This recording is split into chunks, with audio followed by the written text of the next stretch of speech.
আসলে সবকিছুই নির্ভর করে পরিবেশের উপর।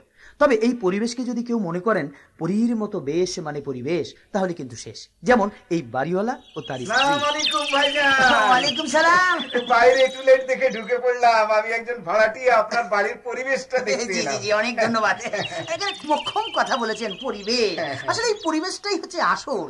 এমন পরিবেশ আপনি কোনো বাড়িতে পাবেন না। আমরা আমার এই বাড়িটাকে নাম দিয়েছি শান্তির নীড়। আমাদের কাছে ভাড়াটিয়া মানে হচ্ছে আত্মীয় স্বজন। আমার স্ত্রী সে তো একজন মাটির মানুষ। সুখে দুঃখে সব সময় আপনি তাকে পাবেন। এই বাড়িতে কেউ থাকলে বোঝাই যায় না যে এখানে কোনো মানুষ আছে। অত্যন্ত নীরব পরিবেশ, পরীর মতো বেশ। আর আমার ছেলেমেয়েরা খুবই ভদ্র। আরে আগে তো পরিবেশ, তারপর বাড়ি। তা তো বটেই, তা তো বটেই। আমি খুব খুশি হয়েছি ভাইজান। খুব ভালো, খুব ভালো। কখন থেকে ডাকতেছি তোমাকে, শোনো না? হ্যাঁ, কখন থেকে ডাকছি, শুনতে পারো না? কানে কি তুলে দিছো নাকি? হ্যাঁ, বলি কি এত বকবক করতেছে কার সঙ্গে? না মানে বলছিলাম কি, ওগো ভদ্রলোক বাড়ি ভাড়া নিতে এসেছেন তো, তাই বাড়ির পরিবেশ বর্ণনা করছিলাম। তুমি কি বর্ণনা করবে? হ্যাঁ, যাও ভিতরে যাও, ভিতরে যাও। তোমার না বলছি, কেউ এলে পরে আমার ডাক দিবা। হ্যাঁ, যাও যাও যাও এদিকে। শুনেন ভাই, শুনেন, আমি কথা বলবো, শুনেন। বাড়ি ভাড়া নিতে পারেন, তবে কিছু শর্ত আছে। হ্যাঁ, বাড়ির মধ্যে উচ্চস্বরে কথা বলা চলবে না, শব্দ করে হাসতে পারবেন না, উপরে দুটা বারান্দা আছে, পিছনের বারান্দা যাইতে পারবেন না, ঘরে বেশি মেয়ে মানাতে পারবেন না। মাস শেষ হওয়ার আগে আমার হাতে টাকা বুঝাইয়া দিবেন, বুঝছেন তো? না বুঝে চলে যান।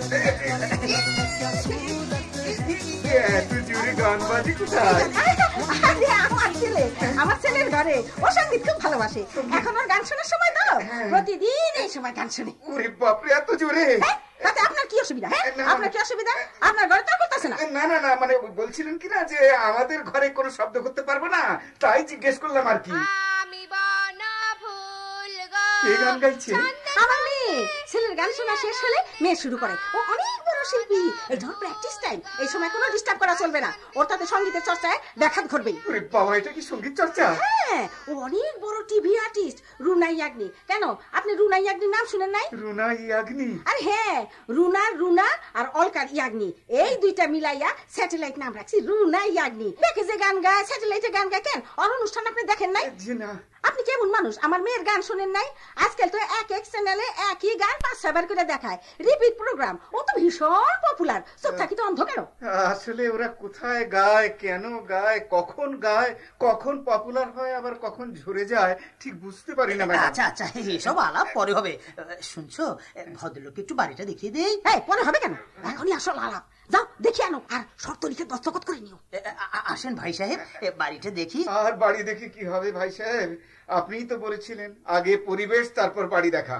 পরিবেশ দেখেই আমি সিদ্ধান্ত নিয়ে ফেলেছি। যাবার আগে আপনাকে একটা কথা জিজ্ঞেস করি। করুন। আপনাকে দেখে আমার খুব কষ্ট হলো। কেন? আপনি আছেন কি করে? না থেকে উপায় কি, বাড়িটা তো আমার। নিজের বাড়ি ফেলে কোথায় যাব বলুন?